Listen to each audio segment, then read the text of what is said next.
نبی کریم صلی اللہ تعالی علیہ وسلم کے نا کچھ صحابہ اللہ کی محبت کے شوق میں حضور کی بارگاہ میں حاضر ہوئے اور انہوں نے آ کے عرض پتہ کیا کیا، عرض کرنے لگے یا رسول اللہ صلی اللہ تعالی علیہ وسلم سالوں بیت گئے ہیں سجدے کرتے ہوئے، حضور سالوں بیت گئے ہیں تسبیح پڑھتے ہوئے، سالوں بیت گئے کہتے ہوئے کہ سبحان اللہ وہ پاک ہے، ہمیں سالوں بیت گئے یہ کہتے ہوئے کہ اللہ اکبر وہی سب سے بڑا ہے، سالوں بیت گئے کہتے ہوئے کہ الحمدللہ ساری تعریفیں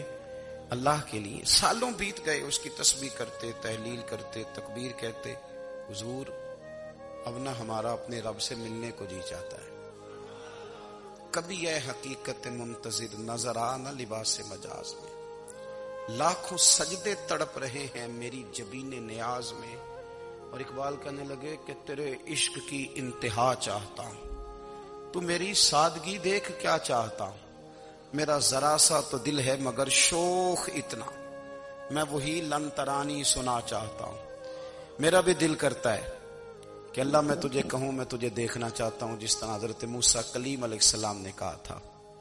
اور تو مجھے کہے کہ لن ترانی تو نہیں دیکھ سکتا،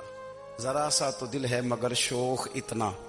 میں بھی وہی لن ترانی سنا چاہتا ہوں۔ پھر کہنے لگے بھری بزم میں راز کی بات کہہ دی، بڑا بے ادب ہوں سزا چاہتا ہوں۔ دیکھو سب لوگوں کے بیچ ہی میں نے یہ کہہ دیا۔ میرے عزیز صحابہ نا شوق میں، کتنے سارے لوگ ہیں آپ، کتنی ماشاءاللہ بڑی تعداد میں آپ آئے، ہم بھی کبھی اس شوق میں گئے ہیں کہ ہمارے رب کو دیکھنے کو دل چاہتا ہے، ہمارا جی چاہے وہ کبھی ہمیں ملے، ہم کبھی اس کی زیارت کریں، اس کی بارگاہ کرم میں ہم حاضر ہوں۔ صحابہ نے عرض کیا یا رسول اللہ صلی اللہ تعالی وسلم ہمارا رب کہاں ہے؟ ہمارا نا اپنے رب کو دیکھنے کو جی چاہتا ہے۔ جب صحابہ نے یہ عرض کیا تو اللہ نے قرآن مجید نازل کیا، فرمایا وَإِذَا سَأَلَكَ عِبَادِي أَنِّي فَإِنِّي قَرِيبٌ، محبوب جب میرے بندے آپ کی بارگاہ میں آ کے میرے بارے میں پوچھے نا تو ان سے کہہ دینا میں ان کے قریب ہی ہوں، قریب ہی ہوں۔ دلیل کیا ہے؟ آئی اذا دان، یہ جب بھی مجھ سے دعا مانگیں گے میں ان کی دعاؤں کو قبول فرماؤں گا، میں ان کے قریب ہوں، میں ان کے قریب ہوں، یہ جب بھی دعا مانگیں گے نا میں قبول کروں گا، میں ان کے قریب ہوں۔ اللہ تبارک و تعالیٰ کے بندے اللہ سے محبت کرتے، رب کی بارگاہ میں جھکتے، اس کو اپنے دکھ سناتے، اس کے پیارے محبوب صلی اللہ تعالی علیہ وسلم کا وسیلہ لے کے اس کے حضور حاضر ہو جاتے، پیشانیاں سجدوں سے روشن ہوتی۔ ہم نہ ہر چیز کے لیے وقت نکالتے ہیں، ہر چیز کے لیے، لیکن عبادت کے لیے وقت نہیں نکالتے۔ ہر شے آباد ہے، ہر شے، ہماری فیس بک بھی آباد ہے، واٹس ایپ بھی آباد ہے، ہمارے ٹویٹر بھی آباد ہیں، ہماری ہر چیز آباد ہے، سب سے کم آباد ہمارا مصلی رہ گیا ہے، سب سے کم۔ وہ لوگ اب ڈھونڈنے سے ملتے ہیں جن کی بغل میں مصلی ہوتا تھا۔ میرے بھائی آپ کتنا کو دنیا کے پیچھے بھاگو گے تھکا دے گی، کتنا دولت کے پیچھے بھاگو گے تھکا دے گی۔ آپ جب اپنی زندگی میں جمع تفریق کرو گے نا تو مرتے وقت احساس ہوگا کہ سارا کچھ تو لوگوں کے لیے کیا، اپنے لیے تو کر ہی کچھ نہیں سکے۔ اور ہم عبادت کے معاملے میں بہانے بازی بھی کرتے ہیں، ہم کہتے ہیں اوہو رزق کمانا بھی تو عبادت ہی ہے نا، تو میں حلال روزی کے لیے جا رہا ہوں، یہ بھی تو عبادت ہے نا۔ میری طرح کے لوگ کہہ دیتے ہیں کہ میں سویرے اٹھ کے مدرسے میں کچھ اسباق دیکھتا ہوں تو یہ بھی تو عبادت ہے، میں بیان کرنے کے لیے مطالعہ کرتا ہوں تو یہ بھی تو عبادت ہے نا، اتنے لمبے سفر کر کے ملک میں دنیا میں گھومتا ہوں تو یہ بھی تو میں عبادت ہی کر رہا ہوں۔ اب اسپیشل نفلوں کے لیے وقت کس طرح نکلے، اسپیشل کر کے تسبیح میں کیسے چلاؤں، میں سارا کچھ ہم بہانے بنا لیتے ہیں نا۔ میرا سوال یہ ہے کہ یہ ساری باتیں صحابہ کو، نبی کریم کو، دیگر لوگوں کو بھی تو پتہ تھی نا، لیکن آپ غور تو کریں 23 سال حضور کو وقت ملا، مختصر وقت ظاہراً تبلیغ کرنے کے لیے، پوری دنیا میں دین بھی پھیلانا ہے، گھر میں 11 ازواج ہے، 4 بیٹیاں ہیں، ان کی اولادیں، سارے کام کاج بھی دیکھنے،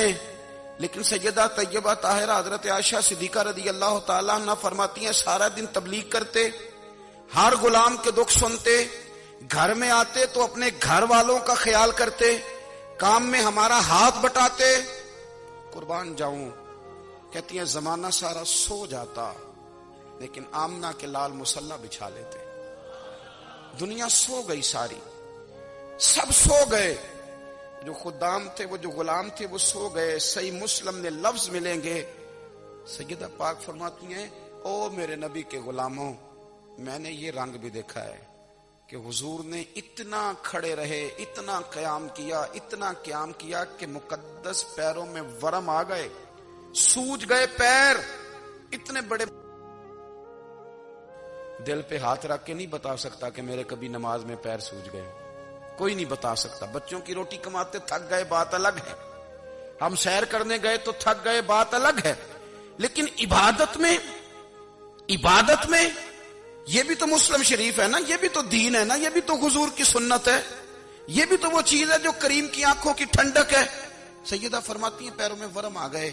اور ساری رات ہی حضور نے نماز پڑھی اور ایک ہی آیت بار بار دہرائی. مسجد نبوی میں بلال حبشی نے فجر کی اذان دے دی اور حضور ابھی مصلی پہ تھے. کریم فارغ ہوئے، میں نے عرض کی یا رسول اللہ صلی اللہ علیہ وسلم، آپ کے تو صدقے اللہ اگلے پچھلوں کے گناہ معاف کرے گا، تو آپ اتنی آہوزاری کیوں فرماتے ہیں؟ آپ تو شفیع ہیں، آپ تو انبیاء کے امام ہیں. تو حضور نے فرمایا عائشہ تم نے گنوایا ہے نا میرے اللہ کی مجھ پر کتنی رحمت ہے. افلا اکون عبدا شکورا، فرمایا اگر اس نے اتنی نعمتیں دی ہیں تو کیا میں اس کا شکر گزار بندہ نہ بنوں؟ میں شکر گزار بندہ نہ بنوں اس کا؟ پھر اگر اتنی نعمتیں اس نے دی ہیں، مجھے اتنا نوازا ہے، تو پھر میں اس کے سامنے سجدے نہ کروں؟ او میرے بھائی، بڑے قابل فخر لوگ ہیں ہم کہ ہم نبی پاک کے غلام ہیں. ہم قابل فخر ہیں کہ نبی کریم کے غلام ہیں. کیا کبھی اس غلامی کے شکرانے میں بھی 2 نفل پڑھے کہ یا اللہ تیرا شکر ہے تو نے ہمیں حضور کا غلام بنایا ہے؟ یاد رکھیں کہ اپنی روحانی زندگی کو آباد کریں، استغفار